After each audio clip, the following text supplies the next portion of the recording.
Stop Complaining, a Stoic guide to strength and resilience.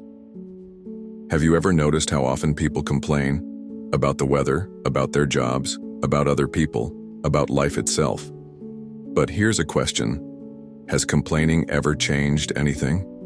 The ancient Stoics, Marcus Aurelius, Seneca, Epictetus, knew a deep truth. Complaining is weakness disguised as action. In this video, we will uncover why complaining is destroying your strength, your peace, and your potential. And more importantly, we'll explore how you can break free from it and take full control of your life. Let's begin. Chapter 1. The Cost of Complaining. Picture this. You sit down with a friend, and the first thing they do is complain. About their boss, about the economy, about how unfair life is. How do you feel after listening? Drained? Uninspired? That's because complaining is mental poison. It doesn't just drain your energy, it rewires your brain to focus on problems instead of solutions. Science confirms this. Neuroscientists have found that complaining strengthens negative neural pathways, meaning the more you complain, the easier it becomes to see the world negatively. But the Stoics knew this 2,000 years ago. Marcus Aurelius wrote, "Waste no more time arguing what a good man should be. Be one." In other words, stop complaining and start acting. Chapter 2. Life is unfair. Accept it. Many complaints begin with "life is unfair," and yes, it is. Seneca, one of the wealthiest men of his time, understood this.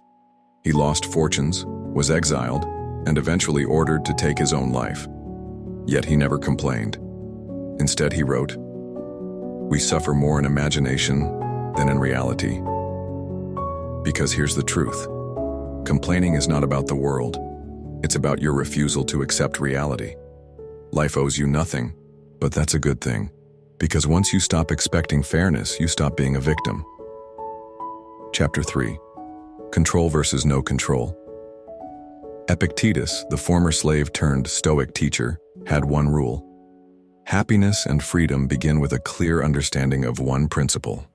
Some things are within our control and some things are not. Let's do an exercise right now. Think about your biggest complaint in life. Now ask yourself, can I change this? If yes, stop complaining and start working on a solution. Can I not change this? If no, then complaining is pointless. Traffic, the weather, other people's actions, these are out of your control, but your attitude, your response, that's always in your control. The solution is simple. If it's within your control, fix it. If it's not, let it go. Chapter 4. Complaining is a distraction. The time you spend complaining is time you could spend improving. Instead of complaining about not having enough money, learn financial discipline. Instead of complaining about your job, find ways to gain better skills. Instead of complaining about people, improve yourself. Every complaint is a missed opportunity, because while you complain, someone else is working, learning, and growing, and that's why the strong do not complain. They act. Chapter 5. The 3-day no complaining challenge. Here's your challenge. Go 3 full days without complaining. No complaining about work. No complaining about people. No complaining about the weather, traffic, or life. Every time you catch yourself complaining, stop and reframe. Instead of, "This is so annoying," say, "How can I handle this better?" Instead of, "I hate my job," say, "What skills can I develop to change my situation?"